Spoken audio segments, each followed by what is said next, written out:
সরকারের ১০০ দিনে দেশের মানুষের জীবনমানের ইতিবাচক পরিবর্তন হয়েছে বলে জানিয়েছেন প্রধানমন্ত্রীর উপদেষ্টা মাহদি আমিন। অভিযোগ করেন, বাক স্বাধীনতার সুযোগে একটি মহল উদ্দেশ্যপ্রণোদিতভাবে নৈরাজ্য সৃষ্টির চেষ্টা চালাচ্ছে। সামাজিক যোগাযোগ মাধ্যমে প্রধানমন্ত্রী সহ রাষ্ট্রের গুরুত্বপূর্ণ ব্যক্তিরা আক্রমণের শিকার হচ্ছেন বলেও জানিয়েছেন তিনি। বুধবার পূর্ণ হচ্ছে সরকারের ১০০ দিন। এ সময় প্রধানমন্ত্রী মানবিক ও জনমুখী রাজনীতির দৃষ্টান্ত স্থাপন করেছেন জানিয়ে নানা প্রতিশ্রুতি বাস্তবায়ন ও পদক্ষেপগুলো তুলে ধরেন প্রধানমন্ত্রী কার্যালয়ের মুখপাত্র। যেখান থেকে এই বৃক্ষ নিধন হয়েছে, আমি সেখান থেকেই বৃক্ষরোপণ শুরু করব।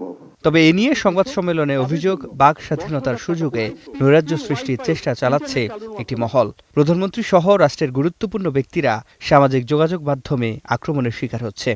বাক স্বাধীনতার নামে অপপ্রচার, বিদ্বেষ বা বিষেধগারের যে রাজনীতি একটি গোষ্ঠীর অপকৌশল হিসেবে চালিয়ে যাচ্ছে, সেই চর্চা গণ আকাঙ্ক্ষার সাথে, গণ অভ্যুত্থানের যে প্রত্যাশা, সেটির সাথে সাংঘর্ষিক। এ সময় শিশু রামিসা হত্যার প্রসঙ্গ তুলে ধরে প্রধানমন্ত্রীর উপদেষ্টা বলেন, আইনের সর্বোচ্চ প্রয়োগের মাধ্যমে সরকার আইন শৃঙ্খলা পরিস্থিতি নিয়ন্ত্রণে বদ্ধপরিকর।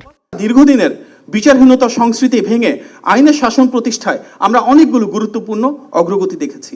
একই সঙ্গে জনমনে সৃষ্টি হয়েছে ক্ষমতায়ন, আশা আকাঙ্ক্ষা ও প্রত্যাশার এক নতুন দৃঢ় ও ইতিবাচক মেলবন্ধন।